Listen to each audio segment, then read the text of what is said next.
Welcome to the Writer's Journey podcast. I'm Michael Laran, a science fiction and fantasy author on a journey to go from nobody to bestseller, and I'm documenting every step of the way. Tune in every week as I pull back the curtain on my writing life and how I'm building a writing career while working a full-time job, raising a family, and attending law school classes in the evenings. You can find show notes for this week's episode, a free starter library of my fiction, and much more at michaellaran.com. Hello and welcome to episode 123.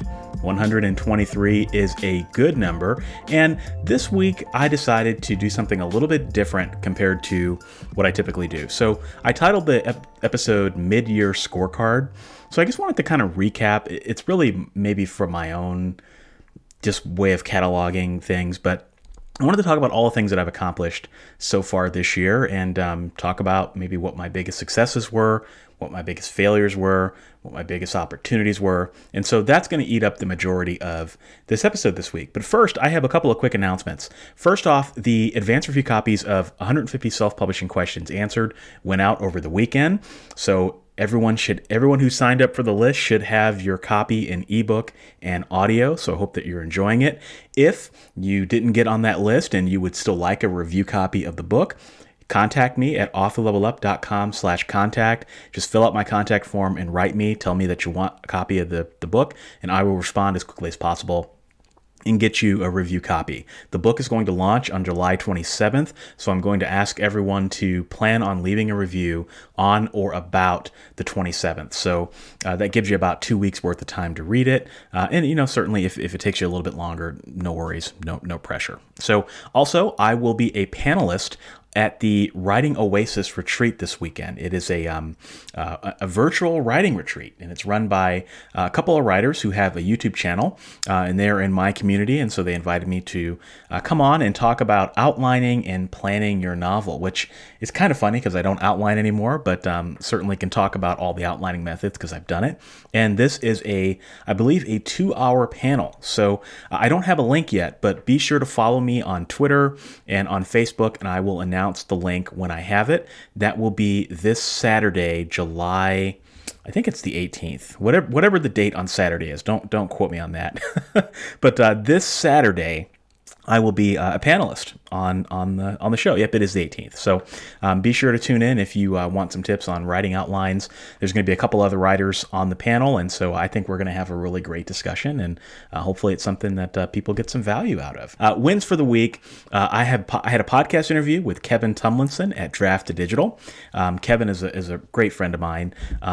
We've been buddies since 2014, actually. He was a guest on my very first podcast, believe it or not, and we've stayed in touch over the years, and he's done some great things over at Draft to Digital. And so we talked about writing productivity. We talked about writing on your phone. We talked about my new book. And so I will drop a link to that in the show notes if you are interested. And I was also a podcast interview on the same day, actually. I did 2 interviews in one day with Ethan Freckleton of The Fearless Storyteller. So Ethan happened to see me speak in Las Vegas 2 years ago and reached out and asked if I would come on his show. And we talked about a variety of things. And he's got a great show. I'll drop a link to the show there as well. I don't know when the episode is going to go live, but I'll just drop a link to his podcast so you can check it out because I love the title, The Fearless Storyteller. So I will be sure to share the link when that goes live as well. Lessons learned this week. We're not going to do any lessons learned or ideas of the week this week because I want to focus strictly on the topic, which is my mid-year scorecard and what I have managed to accomplish despite the pandemic, despite all the things going on in the world. And we're going to talk about that. So you guys know that I have 5 pillars to my author strategy. I mean, my core author strategy at its most basic level is to entertain and delight my audience, right? I mean, I think that's every writer's business plan in the history of the world. Entertain and or delight your audience. And how do I do that? Well, I do that by focusing on 5 strategic areas. And of course, I want to build my business as well. But 5 strategic areas. The first is content creation, marketing, technology, data, and becoming the writer of the future. These pillars are going to help me succeed into the future, going to help me win in the future. All right. So I just talk about what I accomplished this year. I have a lot to be proud of. There's some things that I wish that I would have been able to accomplish, but with the pandemic and all the things going on, I'd say this was a pretty successful first half of the year. So, first pillar, how can I become a world-class content creator? So when I think about what I accomplished, I ask myself the following question: how much content did I create, and how did I improve the quality of my offerings for the first half of 2020? So how much content did I create, and how much did I improve the quality of my offerings? So quantity and quality, right? It doesn't get any simpler than that. So here's what I have created this year. First thing was Reaper's Way, which is book 1.5 in my Good Necromancer series. Ironically enough, I haven't published it yet, but it's done. So I wrote that and got it done. It's a novella. It's going to be offered to my audience for free. I got 50% of the way through Cold Hard Magic, which is book 2 in my Good Necromancer series. I was making really good progress on it, and then the world just went to hell in a handbasket, and so it's kind of stalled out right now. But I do plan to finish it this year. I didn't write, but I finished and did a lot of extensive editing for 150 self-publishing questions answered. So got that out into the world. It will be launched later this month.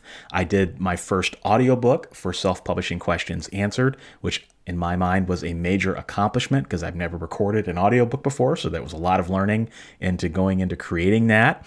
I'm about 25% of the way through the audiobook for Mental Models for Writers, which will be my first true independent audiobook that I'll be able to publish. I am about 25% through a new book for writers called The Author Income Problem.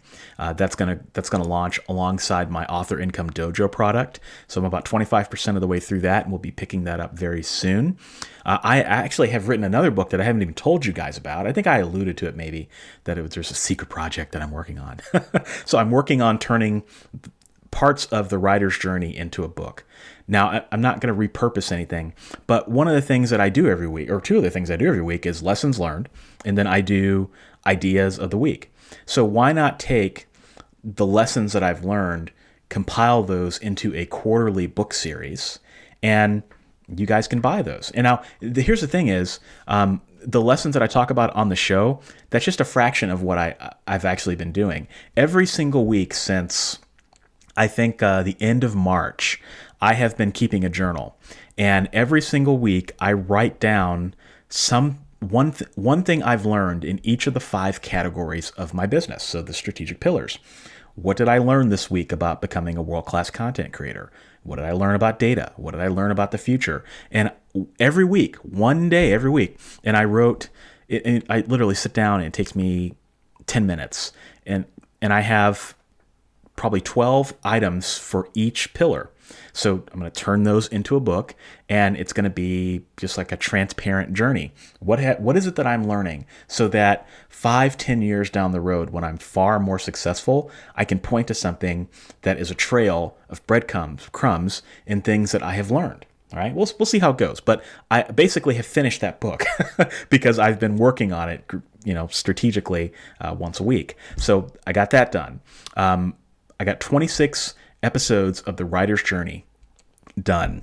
All right, so I didn't miss a single week. I got 130 episodes done of Writing Tip of the Day. So 130 episodes went out every day, Monday through Friday, without fail. 26 YouTube videos every Friday at noon without fail. 7 Patreon bonus audios. So my patrons follow me. If you're not a patron, you can become one at patreon.com/Michael Laron. They get a bonus audio every month of me talking about whatever topic is on my mind, as well as most, if not all, of my books for writers for free. All right, I did 7 member Q&A podcasts. So I do a podcast with the Alliance of Independent Authors with Orna Ross. Every month this year, we did a member Q&A podcast. I only missed 1 month. All right, so 7 member Q&A podcasts. Actually 6. Take that back. My math is wrong. 6. I also did a course in the first half of this year. I did a course in response to all the things that were going on in the world. Writing in hard times. So how do you build a writing business? How do you thrive in hard times? And how do you protect your writing business? I did that, and that was about I think a 4-hour course. All right. And then I did partially the Author Income Dojo course. The majority of it's built. I just have to finish everything and get it out. So 2 courses in a respect. I built a book database that houses all of my books and all of the metadata for my books. And that is something that is not necessarily content per se, but it does help me become a world-class content creator because I can see all of the content that I've created in one place, which makes me more efficient and just better than how I'm doing it today, right? And then I had 9 podcast interviews and appearances. So if I count up all the content that I've created so far, just through the first half of the year, I'm at about 215 pieces of content. Right now, for those of you who are on my mailing list, I have an autoresponder that goes out, I think, around the 5th week of you being on my mailing list. And I talk about how everything that you create is an asset. Right. And I talk later in my autoresponder sequence about how every asset that you have is like a little carpenter ant. You know, a carpenter ant goes out and it tries to find food and it brings food back to the colony. So I've created 215 worker ants that are now going out into the world and selling on my behalf. They're like little employees, and many of them will not return. Some of them will return. Some of them will return with money. Some of them will return with contacts. Some of them will return with opportunities for me to continue leveling up my career. And so that's 215 pieces of content. Double that, I'm probably going to end up somewhere between 400 and 500 pieces of content for the year. So in terms of quantity, I'd say, the pandemic, mid-March definitely knocked me off my feet a little bit. I really didn't create very much from the end of March until about the middle of April. But I tried to make up for that, and I'd say that's pretty damn good, all things considered. In terms of quality, in terms of becoming a world-class content creator, some things that I did to improve the quality of my books and the quality of my content that I hope will hopefully make a more enjoyable experience for you guys moving forward. The first thing was that I discovered the power of creating glossaries and indexes for my nonfiction. So for this book, 150 Self-Publishing Questions Answered, we actually hired a indexer. I did not know this, but there are people whose sole job, that this is what they do. They make a living. They make indexes and glossaries for books. And so what she did was she made a hybrid between a glossary and an index called a Glindex. So it's kind of the best of both worlds. And it's just a really, really cool tool that I thought, this is really interesting. I'm going to start doing this in all my nonfiction books moving forward. So that's going to improve the quality of my nonfiction books for writers. We also, as part of this book, we did a large print edition, and I did not realize how easy it is to create a large print edition of your book. So moving forward, all of my books for writers will be in large print. Fiction, I'm not sure yet. We'll see. I don't know that makes sense right now. But for nonfiction, absolutely. Right.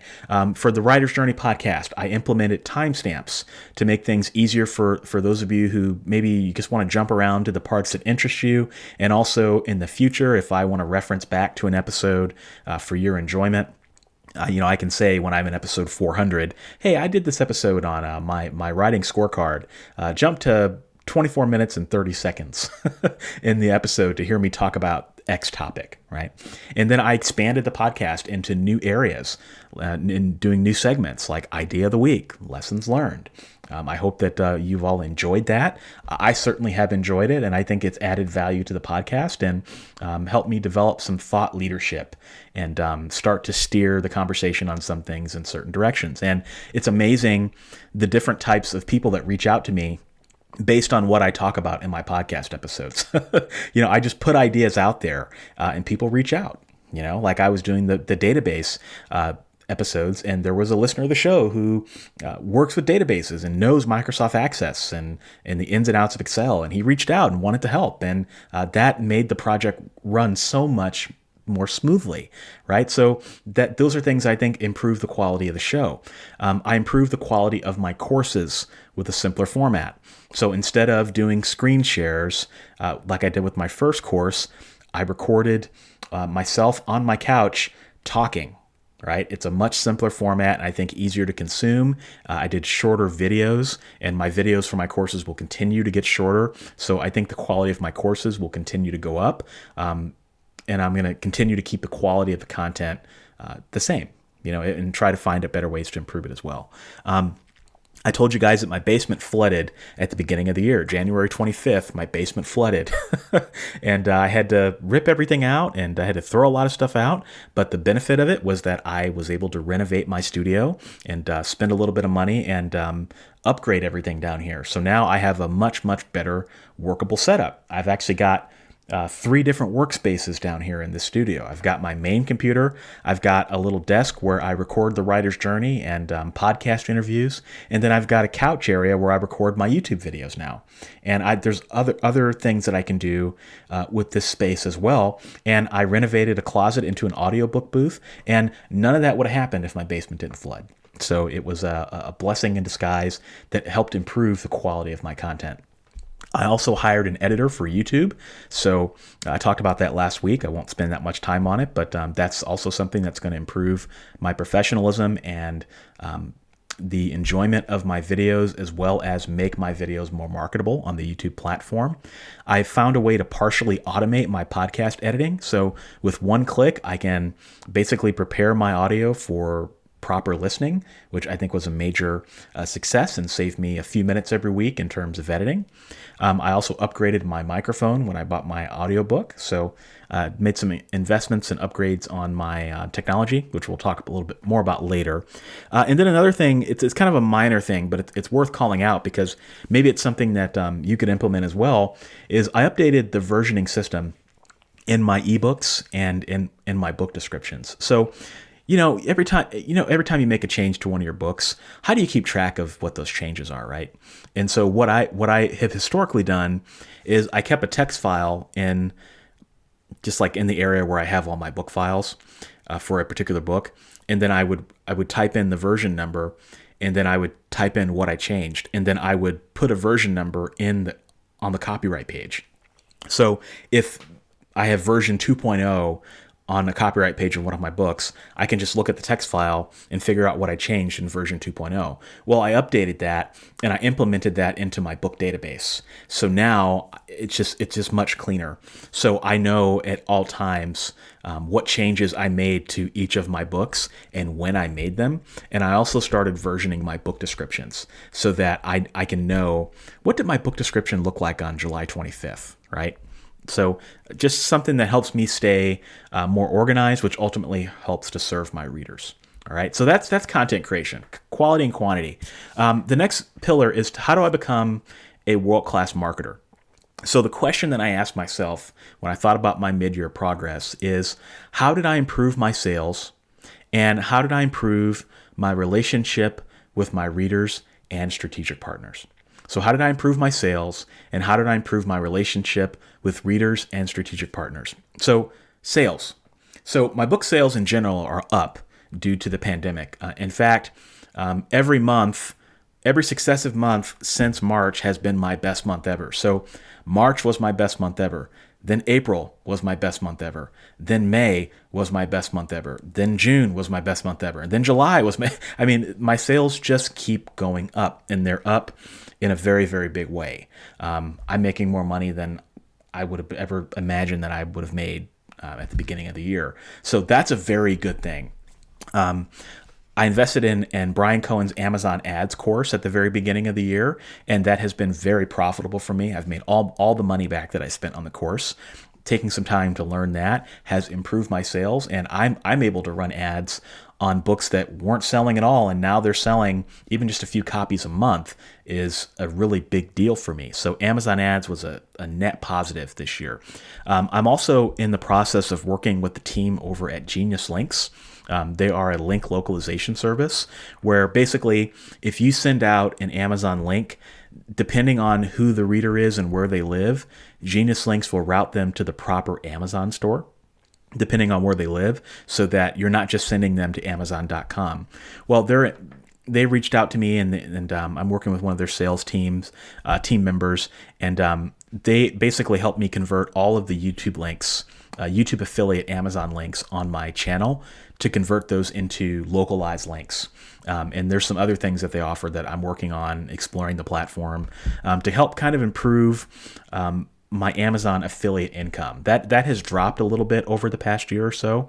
And so if anything I can do to kind of build that up is a really good thing. And they've got some other great marketing tools that I plan to take advantage of as well. So that might also turn into some other really cool stuff. Also, affiliate income has been affiliate income dropped off around the beginning of the year for me. Like I used to make probably several $100s in affiliate income just from a couple of products alone, not counting other things. And those affiliate income sales kind of dropped off. I've seen them start to come back, which has been really great. Some things that have been really great for me are Scrivener. I sell a lot of Scrivener affiliate income, affiliate links. That has been great. Pro Writing Aid has also been great, although that seems to have dropped off lately. But Grammarly, ironically, has gone up. So it's like whatever I lost with Pro Writing Aid, I'm making back with Grammarly. So affiliate income has also come back for me. At one point, I was not making any affiliate income. I went from making quite a bit in affiliate income like in December, in January, to making like nothing in February and March, and I'm starting to see things tip back up again. So that is also a good thing. So in terms of sales, things are really looking up so far this year. But when we talk about becoming the writer of the future, I'm trying not to rest on these laurels, because success can be a lousy teacher, as Bill Gates once said. What am I doing to build my relationships with my readers? Right. So I like to gauge the quality of my content and how well my message is resonating with you all based on the fan mail that I get. And so far through the first half of the year, I have received over 200 fan emails. So emails from you all saying, hey, thank you for this content. I really like this, or questions about issues that you're having. And I gauge that as a direct indicator of how well I'm doing. If I'm not getting fan mail, then there's something that's probably not working. And so it makes my day to get fan mail from everyone, to hear from my readers about how they found me or what they think about my content. And I always respond to it. It might take me a few days, but I promise I always respond to it. And over 200 so far this year. And that's been great. That's more than one a day, if my math serves me correctly. I also hit over 20,000 subscribers on YouTube this year, which is a great milestone. That's a major accomplishment. Very few YouTubers get to that point. Not as many as some YouTubers out there, but I'm growing, and that's another beautiful thing. So that's another direct correlation of, I think, how well my content is serving the community. Right, I think last month for my podcast, I reached 120 plus listeners for Writing Tip of the Day. So 120 people every day are listening to Writing Tip of the Day, and that number is growing. Writing Tip of the Day is probably my fastest growing product right now.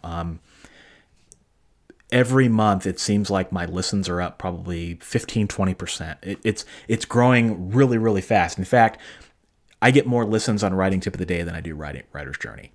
But about 250 people listen to Writer's Journey every week. And that's another great milestone, right? So things are looking up, things are growing for me, and that is a good thing.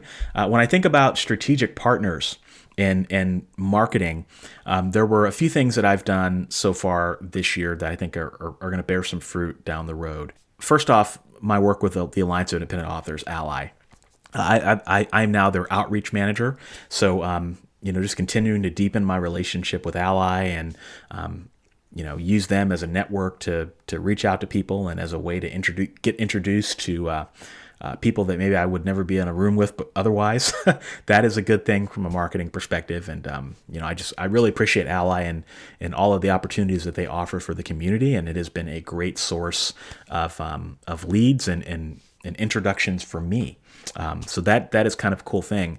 Also, I'm starting to get interest on sponsorship opportunities for YouTube.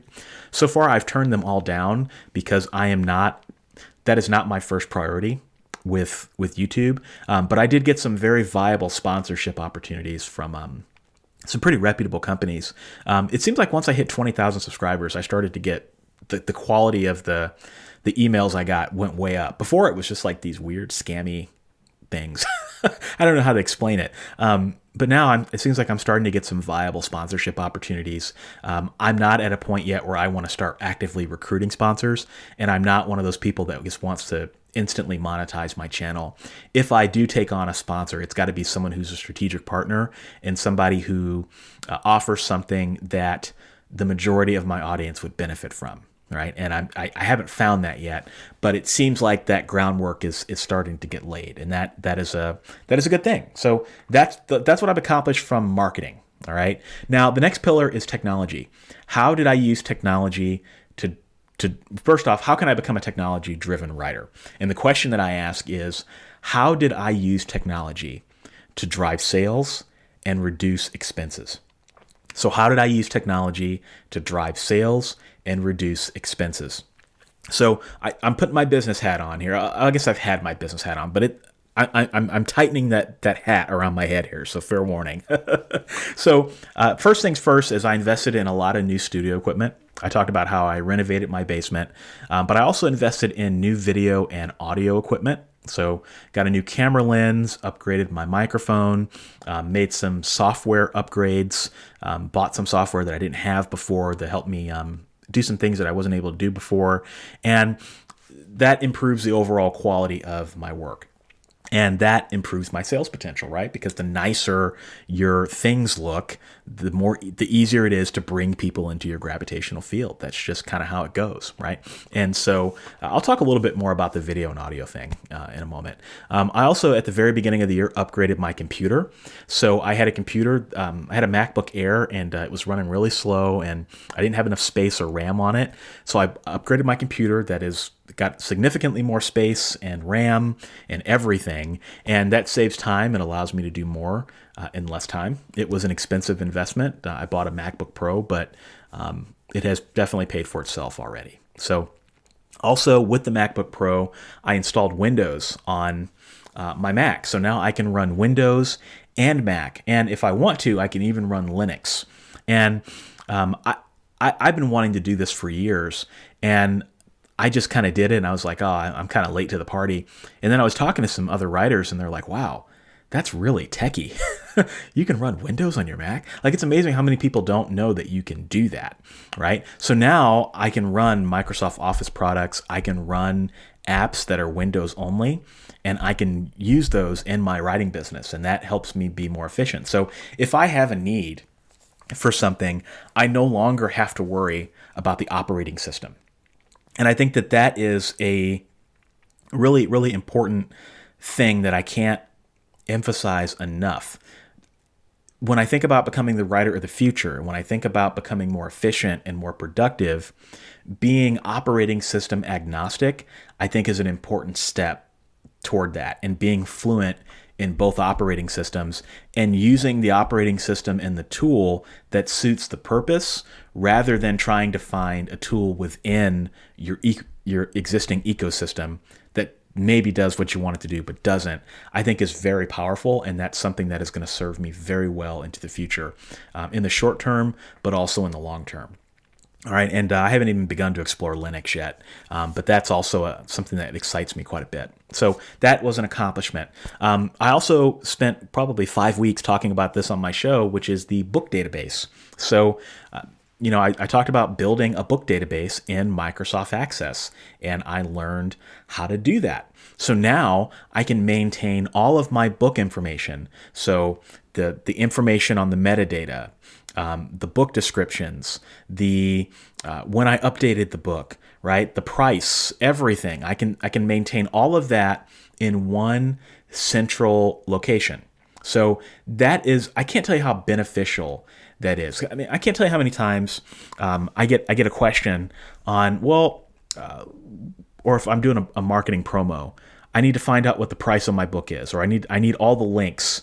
So I need the Amazon link, and I need the Apple link, and I need the Kobo link, and I got to go and get all that stuff in all these different locations. Well, now I have everything in one location. So if I want to fill out a form to do a promo, I just pull up the database, have all the information right there. And if I wanted to, I can even export it into one central location into a nice report. Right? So this has been extremely beneficial because it saves me time. It makes me more organized. And while I was building this database, it allowed me to see some gaps in my existing catalog. So I talked about how maybe I have some box set potential. There's some box sets or some things, some additions that I could create of my books that I just haven't done because I didn't realize that there was a gap. Right? Now, long term, when I think about this book database, this is not the end-all solution.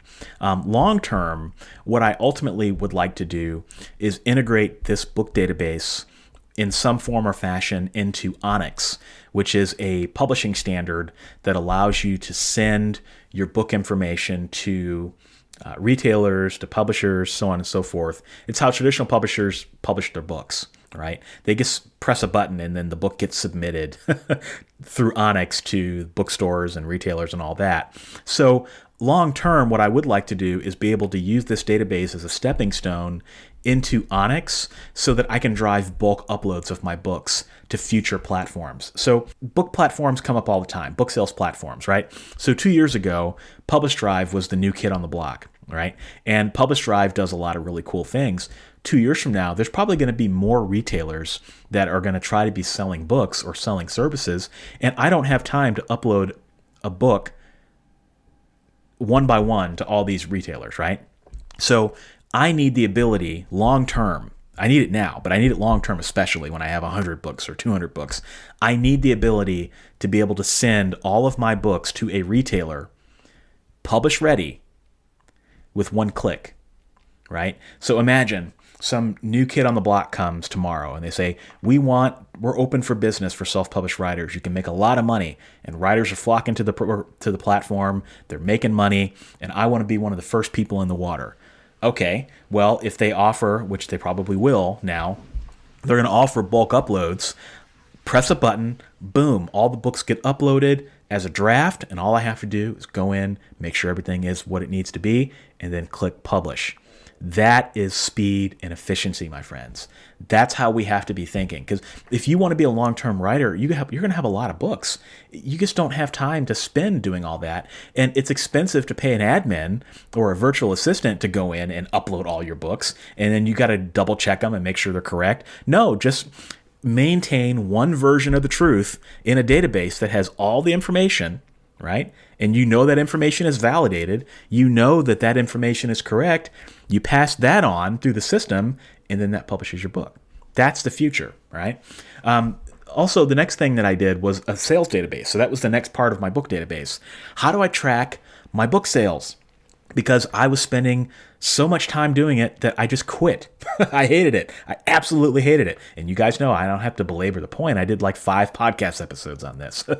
So I did a book sales database. I have officially and completely automated my book sales. So all I have to do is open up an Excel sheet that's got a few buttons on it, click those buttons, and then it prepares all of my sales. Oh, I got to download the sales reports, of course. Open up the Excel sheet, press a few buttons, and then boom, all of my sales are ready. And then I go into Microsoft Access, click a button, and they all get imported. And then within just a few seconds, I can see exactly how much I sold for that month without having to do any data entry. No data entry. I save myself at least 5 hours per month and probably early gray hairs, because now I can just import all my sales just like that. And I can build dashboards, and I can see what I'm selling, and I can make more data-driven decisions about how my book sales are doing. That's what this is about. That was probably, this and the book database, probably my banner accomplishments for the year. If I got nothing else done, if I did those, I'd be patting myself on the back. But given all the other things that I've been able to accomplish and this, it's just like icing on the cake. Probably, at least for the first half of the year, nothing else I talk about today will be nearly as important as this sales database integration. It was that big of a game changer for me. All right. Now, the next thing I did is something that I haven't really talked about, mainly because it's not something I can build as a solution for anyone. It's something that I just kind of selfishly can use for myself. I was working with a programmer development team actually earlier in the year, and they approached me with an interesting idea. I won't say what the idea was, but as they were pitching me the idea, we were on a conference call, and I told them, hey, I see what you're trying to do here. This is really great, but what if you use the technology this way? So what if you did this with it? Then I would be interested. And so I was explaining to them, like, because I was seeing the technology and I was seeing the benefits of it, and I was just seeing all sorts of things in the future for this. And they were listening to what I was saying, and they were like, huh, this is really, really interesting. So this team based in Silicon Valley, it was for a Silicon Valley company. Like I said, I'm not going to disclose any more than that. They were like, how about we do this? Let's just have some fun. Let's see where this goes. We will build you a tool that allows you to do a certain thing, and we'll see where it goes. If anything, we're going to learn a lot. So essentially, what this tool does is it allows me to patrol my books, my intellectual property. So let's say that I publish a book, right? And let's say that I want to know how my book looks on Amazon. I want to know how it looks on Apple. I want to know how it looks on Kobo. I want to know how it looks on Barnes & Noble. I want to know how it looks on my website. And I want to know how it looks to make sure that there's no errors. So one, is the book cover there? 2, is it at the right price? 3, is the book description correct? So on and so forth, right? Now, today, to do that, you'd have to open up a browser tab for Amazon, for Kobo, Barnes & Noble, blah, blah, blah. What this does is it puts all of the websites in a command center. It's like a grid. And I can see the book in real time. I can see it in real time on how it looks on all the retailers on one screen. And then if I want to look at something, I can click on it and expand it and interact with the website directly from the command center. And it can do a number of other things as well, which I won't go into. But essentially, it allows me to manage my property. I've always thought about it as a landlord, right? A landlord has to know everything that's going on with their properties, right? So if I own 10 apartment complexes across the city, I have to know what's going on with all those 10 apartment complexes. But it doesn't make sense for me to get in my car and go to all 10 apartment complexes at the same time, right? No, what I would do is hire a property manager, and the property manager would manage the properties and let me know what's going on and alert me to issues that are happening. So I like to think about this program as an intellectual property manager that allows me to go into it and see how my properties are performing. So anyway, long story short, we did not end up developing this for the big time, but they did let me have the software so that I could use it for myself, and I provided some other feedback and guidance to them in terms of what they were doing, and so that was a win for me. But again, it's not something I can necessarily give to you guys, but that was a win for me because it allows me to do something that I wasn't able to do. Email automation. So I talked about email and how that was a problem for me. So I started automating my email so that I can make sure that I'm only seeing as much as possible the emails that I need to see. So, part of this was just unsubscribing from a lot of junk. Some of it was setting up rules in Gmail or in Outlook so that when an email comes into my inbox, the rule does something with it so that I don't have to see it. Like, for example, I just bought a book on Amazon this morning. I track all of my sale or all of my expenses on Amazon anyway. Like I have to go into Amazon and download everything anyway. So I don't need to see the email, right? So if the email says a certain thing from Amazon, I just have it go straight into my expense folder. I don't need to see it because I'm going to look at it at the end of the month anyway when I do my budget. So I don't need to see that. So that's an email that I eliminated. I get certain emails every month from the places where I have subscriptions with a receipt. I don't need to see those receipts. Those go straight into my expense folder. So thinking about it like that, what are the emails that I can eliminate from my workflow so that I don't have to pay attention to them, right? So that I can spend more time on the right emails, like fan mail, for example. So I wouldn't say that I succeeded in automating 100% of my inbox. I think I was trying to shoot for 80%. I think I only got around 10, and that just kind of is what it is. But 10% fewer emails every month is not a bad thing when I get 1,200 emails every month. So, hey, you do the math. Another thing that I did from a technology perspective, I told you I had a lot here for technology. I found an app called Bonjoro. And what this does is it allows you to send video messages to people. Now, you're probably thinking, why would you want to send video messages to people, right? Well, I bought a course. This was probably a year ago. I bought it. It was last year when I was learning to do Alexa flash briefings. I bought a course, and the guy that created the course sent me this message, and it was in this app called Bonjoro. And he sent a personal message, and it said, "Hey, Michael, I'm really glad that you purchased the course. Thank you for purchasing it. This is great to have you on board. If you have any questions, let me know." And I saw it, and I was kind of blown away. I was like, how did this guy do this? This is awesome. So when I launched my Writing in Hard Times course, I started, for anyone that bought any of my courses, I started sending these video messages to them via Bonjoro. So if you buy a course from me, I will send you a personal video thanking you for buying the course and giving you a way to contact me if you have any questions, and just as a hearty thank you, right? Now, I don't know. It's like 50% of the people see it. I don't know what the other 50% do. I don't know if it goes into spam filters or if they see it and they're like, I don't care. But 50% of the people that see it, they're blown away by it. They're like, whoa, this is crazy. Like, I would never think that somebody would take time to make a video app, So that's just kind of a cool, it's a cool marketing thing, but it's also a cool technology thing, because it allows me to make a connection with a customer or a reader in a way that they might not expect, but they might find delight in. So I just thought that was a great little thing that I started doing this year. Also, another thing that I did earlier in the year, I did a call to action for programmers. So I said, because I want to have a hand in some way in driving the future of writing apps and the types of things that I think writers will need in the future. So I put a call to action out there. I think I did it on YouTube, and I think I did it here. And I basically said, if you have a program or an app for writers and you want some feedback on it, and you think that, you want some feedback and you want my opinion on it, reach out to me and I will give you my feedback for free. And so far, 3 people have taken me up on that offer, and I've provided some feedback, and I've got to see some really, really cool stuff. It's not because I want to get feedback. It's because I want to learn. I want to know what people are out there doing so that I can understand that and maybe pivot my business, right? So it's like a two-way street, and everybody wins, right?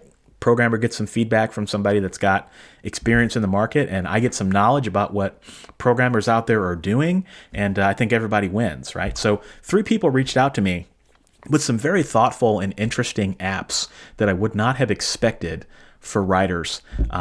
And I learned far more probably than they learned from me. In fact, tomorrow on my YouTube channel, I am doing a video spotlight on one of these apps that the programmer is working on. But anyway, just watch my YouTube channel if you want to learn more about what this app does, because I thought it was unique. It was an interesting way to solve a problem that writers have. So 3 programmers have reached out to me, and that call to action remains. If you have an app or service or some sort of technology for writers that you think would be beneficial and you want some feedback, I would be happy to take a look at it. Of course, if you want me to sign a non-disclosure, I can do that as well. But it is all confidential, all right, unless you want me to share it with my community. All right, and then the last thing for technology that I did, I just did this within the past week or so, and there's a very specific reason for doing it, and that is I made a commitment to review all of the major writing apps by the end of 2020 on my YouTube channel. So if there is a writing app out there that writers use to write their books, I will review it. And so far, I've gathered a list of about 25 of them, and I know that there are more. So if you have more, let me know. If there's one you want to see, let me know. And I have a very specific reason for doing this. As I think about things that I'm really good at, where I tend to win on my YouTube channel when I'm doing technology. But I can't do all tech videos on my YouTube channel because then I would run out of stuff to talk about. But as I think about doubling down on YouTube, the videos that have the most views are my Scrivener videos and my Ulysses videos and my Grammarly and Pro Writing Aid videos, without a doubt. And so I want to double down on YouTube. So I want to make more of those videos. One, I just have a blast doing writing app review videos, and you can kind of tell I have too much fun, actually. And so that's content that I enjoy. It's content that I know will improve my YouTube channel and bring in more subscribers, bring in more revenue. But more importantly, what it does is it creates leads for me, right? Because I actually had someone reach out to me with it's like a competitor for Grammarly and Writing Aid, and they reached out to me to see if I would be interested in demoing it based on the review that I did for Grammarly versus Pro Writing Aid. And one of the things that they really liked, and the reason they even reached out to me, was because I took a very analytical approach to the accuracy of those apps. So things like that lead to more leads for me, which lead to more content for me, which leads to more things that I hope you guys will enjoy. So my goal is to commit to reviewing all the major writing apps by the end of 2021, and ultimately be the expert in this space on writing apps. And ultimately, what I would also like to do is build all of my learnings into a database that you can use. See the things that I learn, I just continue snowballing them. Build those into a database that you can use to find a writing app that might work best for you depending on the features that you're looking for, right? So almost like a buyer's guide, like a consumer reports database, but for writing apps, right? And then you think about that. Interesting, I don't know, I'm kind of rambling a little bit, but I want the data, I want the knowledge of what the landscape of writing apps looks like, so that then we can start having a broader conversation about what we want writing apps to look like in the future. So what are the commonalities that all the writing apps have? What are the things that none of them have? And what are the pioneering things? Because there's some writing apps out there that do some really pioneering stuff. What are those things, right? And then how can we maybe use that to start a conversation to push some other writing apps to start adopting the same technology and getting better at it? So that's my master plan with that. But writing apps is an area where I tend to win. So I want to try to do a little bit more in that. All right, so data. How can I become a data-driven writer? So the question I ask myself is, how did I use data to improve my sales and reduce expenses? So just real quick, because there's only a couple of them. The book database and the sales database, that was also a data play. It was a technology play, but it was also a data play. Gives me more data, gives me access to the data that I already have, and gives me insights into that data. So that was a win as well. Also learning Microsoft Excel, Power Query, and Power BI was a major stepping stone for me. And with Power BI in particular, it allowed me to build a visual dashboard that I can use to start to visualize my sales instead of looking at hard data. Right. And so now what I can start doing is thinking about ways to build a visual dashboard for every part of my writing business. So not only just my sales, but also how's my website doing in terms of Google Analytics? How's my mailing list doing in terms of how I'm subscribers and open rates and all that? What did my last 3 campaigns do? Imagine that all on one dashboard with different tabs, so that if I want to know how my writing business is doing at any given point, I can just log into the dashboard and see everything that's going on with just a click of a button. That's ultimately what this is about. Also, I've made some investments in learning artificial intelligence and machine learning. I've talked about that since episode 69, that I was going to focus on that. And something I've tried to do every week is just learn a little bit more about the technology and how it works. And I'm nowhere near being an expert, so I'm not even going to hold myself out as an expert, but I am learning a lot about it, and it's been really interesting. Also, the metadata integration. So I talked about Onyx and bulk uploads, and the only way you get to that point is if you start thinking about your books as data points, and you start thinking about your books as different aggregated points of data that you can then pass on to other places. That was a helpful mindset shift that I think I internalized in the beginning of this year. And then also Amazon ads, just aggregating a lot of data around what sells and what doesn't. That's also been great. So become the writer of the future. How did I become the writer of the future? What did I do to do that? And so the question I asked is how did I improve my standing as a writer today and orient myself to tomorrow's writing landscape? All right. So it's this concept of today, tomorrow, and far tomorrow, or in the long term. So what did I do today to improve my standing as a writer? Right. So if you want to be a writer of the future, that means you got to survive. It means you got to build a business that's going to last. So what did I do to do that? First thing, as part of my Writing in Hard Times course, I did a lot of contingency planning. Just thinking about different scenarios that can happen to my business and how prepared I am for those, and making sure all my work is backed up, and just having plans for the various things in life that can happen. I did that again at the beginning of this year, and that was very fruitful. I purchased a lifetime subscription to WMG workshops with Dean Wesley Smith. So I am in the process of working my way through those workshops and learning quite a bit about writing craft and writing business. That's just an investment in my future. And so I bought all of their courses and a lifetime subscription to that, and I'm really excited about that. Another thing that I'm going to be doing by the end of this year is finally incorporating my business. So I'm to the point where I'm making a profit now, and so from a tax perspective, I've got to do some things and learn some things and incorporate my business so that I can take advantage of some additional tax benefits. Another thing I've been doing is keep continuing to talk about my strategy and continuing to build my acumen as a thought leader, right? I don't necessarily see myself as a thought leader, but how do I develop thought leadership, and how can I start to put ideas out there that will influence people, right? That's something that's I think is interesting, and I think that's where my platform is eventually going. Also, clarifying my 2020 strategy, continuing to find ways to talk about it, but continuing to find areas of my business that are not aligned to the 2020 strategy, I think is important. One area that was not aligned until about the second half or first half of this year was my budget. So how can I align my budget and the money that I'm spending with my strategy? So instead of having, cover design and editing expenses and budgets for each of those, right? How do I align my budget with each of my 5 strategic pillars? And then how do I allocate my budget to each of those accordingly? So I talk a big talk about wanting to become a writer of the future. Well, what am I spending toward that? Right? What am I spending toward becoming a data-driven writer? What am I spending toward becoming a world-class marketer? And then how do I think about my budget and re-envision that and realign it based with my strategy? That's what I mean when I talk about clarifying my strategy and making sure that every part of my business is aligned with that. And that's something that just takes time. Also, I streamlined my budget, so I cut out a number of expenses that I didn't need.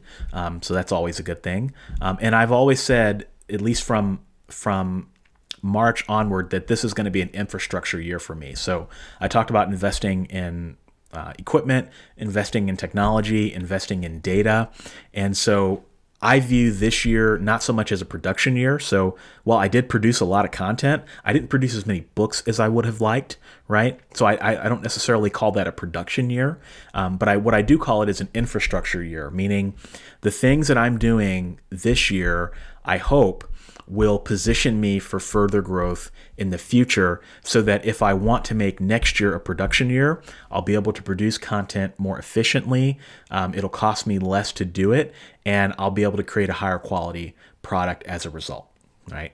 And so another thing that I did is I took and passed copyright law. So I went to law school, took copyright law and passed it. So learned a lot about copyright, which is how we do business as writers. You have to have an understanding of copyright. And so being able to learn that from a licensed intellectual property attorney was a beautiful thing. As I think about tomorrow, and when I say tomorrow, I mean anywhere in the next 1 to 3 years or so. What are the things that I'm doing to position myself for tomorrow? Well, the first thing is audiobook investments. And I talked about how I'm going all in on audio. in narrating my own audiobooks. And this is a short-term thing because I'm making decent money in audiobooks right now. So I know that they're going to continue to make me money. But long-term potential, when I think about artificial intelligence, I think about licensing my voice and turning my voice into a persona that people potentially could buy to narrate their audiobooks. In order to do that, you got to have a lot of audio so that you can train an algorithm to do that, right?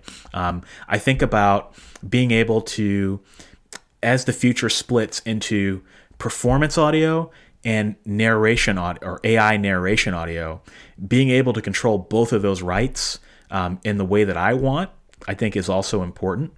When you think about AI narration, you also think about other languages, right? Being able to license your voice into another language, maybe that's a possibility. I think there's something there. I don't know what it is yet, but I think it's very, very interesting, and I can position myself for that. I also talked about doubling down on YouTube. I think that's something that's very important that I need to do in the next 1 to 3 years. And so I've taken baby steps toward doing that, hiring a video editor. I'm at 24,000 subscribers right now, which, metrics, I don't really care about the metrics, right? I'm not a metric person in terms of how many subscribers do I have. I really don't care about the number. I care about the engagement. But I'm getting about 1,200 subscribers per month, with about 5% year-over-year growth. So about 5% more subscribers every year join my channel. And that's great. But what that also means is that about 40,000 new subscribers are going to be coming into my ecosystem in about 3 years, depending on the projections, right? It could even be more. And we're not even talking about my podcasts or my newsletter subscribers or the visitors to my website or the people that buy my books, right? I'm going to have a lot more people coming into my community. And so it's very important, for at least particularly on YouTube, because it's kind of my calling card for my nonfiction for writers, that I improve my professionalism, I improve the quality of the content, and then I have more content that people can dig into when they become part of my community. All right, so that is something over the next 1 to 3 years is going to be very important, because if I get 40,000 new subscribers coming into my ecosystem in 3 years, that puts me at about 60,000 subscribers. And then in about 5 years, I could probably have close to 100,000. And quite frankly, the way my channel is growing, I probably will blow past those numbers well before that. And so how do I start planning, and how do I make sure that I'm understanding what future subscribers are going to need and what they're going to want? And how do I make sure that I'm listening to my existing subscribers and continuing to make content that they want? Very important. Also, I've been teaching insurance classes, and that's paying off in unique ways. I'm also writing some future books on strategy, author income, and there's going to be some very unique content that I'm creating in the future. Let's just put it that way. And then my work with Ally has also been something I've always seen as an investment in the future, because Ally is always on the cutting edge of what's out there. And so aligning myself with them, I think, makes a lot of sense, because it gives me advanced insights into the things that are going to be the future trends, right? And so long term, when I think about long term, 5 years and out, I think about some of the things that are going to be important that aren't important yet, and they're probably not really on people's radars. The first thing was that the intellectual property management software that I talked about before. The reason it didn't work out is because we were ahead of our time. I think about application programming interfaces, or APIs. Basically, it's how software connects to each other. So if I want to connect my software and connect my software to Amazon and download all the information from my books from Amazon into my software that I can use for whatever purpose that is, I can't technically do that right now. I'm very limited in how I can connect and use the data that's out there on Amazon. And it's the same is true with Apple, same is true with Google. But APIs are the future. And as we continue living in an accelerated society that is placing value on being more connected and having devices that are more interconnected, eventually what's going to happen 5 years out or greater, 10 years out, is that you're going to have software that is more integrated and more connected. And the way that that happens is through APIs. And so understanding that and understanding how your data might fit together in the future, I think is really important. And this intellectual property management software was a masterclass in that. I learned a lot about APIs. So that in and of itself was a very important thing. Also, investments in learning artificial intelligence, direct sales. So I'm implementing direct sales in the last half of the year onto my websites, which I think will also be important and will expand my book sales. Explorations into a rules editing engine is something that I've been exploring over the past month or so. So how do you take software and feed it your manuscript, and how do you teach that software to identify past mistakes that you've made and catch those in your existing manuscripts? I think it's something that AI probably won't be able to help with, but I do think it is a software solution that potentially has some use. And then, at my job, I'm exploring some futuristic things there as part of my job. I'm working a lot with data scientists. I'm working a lot with machine learning. I'm working a lot with business rules and things like that. And that's having an advantage that is also bleeding into my writing. So those are the things that I accomplished so far this year. As I think about opportunities, definitely writing more fiction. Fiction definitely fell by the wayside, but that was partially by design because, as I said, this is an infrastructure year. I do want to make sure that my direction is more focused. I recognize that I can sometimes come across as a little scatterbrained. I'm not, but how do I convey that I'm not? All right. Emails were a problem for me this year. I fell behind on my email in a really big way, so I need to find ways to get better in that area. I also could have been reading more books, which was ironic because my book sales are up, so more people are reading, but I didn't read as many books as I would have wanted. I think I've read about 10 to 15 books so far this year, which is a decent number, but could be higher. And as I think about my biggest successes, my income is definitely a bright spot, right? But it's not going to be that way forever. And so we have to, as a community, have to start thinking about how do we not rest on our laurels, and how do we make sure that we don't fall in love with this success too much, because eventually things are going to come back to normal, right? But my income is a huge success. The investments that I've made in my infrastructure are already paying off. So the things that I've done to learn more about the craft of writing through the WMG workshops, learning about machine learning and artificial intelligence, learning how to create my own audiobooks, getting the sales database and the book database done, all that stuff is already paying off. And I had some failures this year too. There were some things that I think I could have done better. With my Writing in Hard Times course, I think the timing on that was just bad. It was right in the middle of everything shutting down, and I think people's attentions were elsewhere. And I think that the quality of the course in terms of the video content could have been a little bit better. So I've definitely learned those lessons and I'm taking those forward. When I was messaging my sales report tool, I reached out to a few authors who were pretty prominent in the community and tried to pitch it to them and see if it was something that they'd be interested in. And I didn't pitch it correctly. I was too convoluted in my pitching, and I could have done a much, much better job in selling that to people and selling the value of that to people. And that, I think, was a pretty big failure on my part. I didn't write enough fiction. That was a failure as well. And my YouTube quality, I think, suffered. For the first half of the year, I was shooting videos on my phone because of my basement situation, and I couldn't quite get my camera lenses to work out. I talked about that last week. And so that's better now, but it was definitely a major opportunity for me in the first half of the year.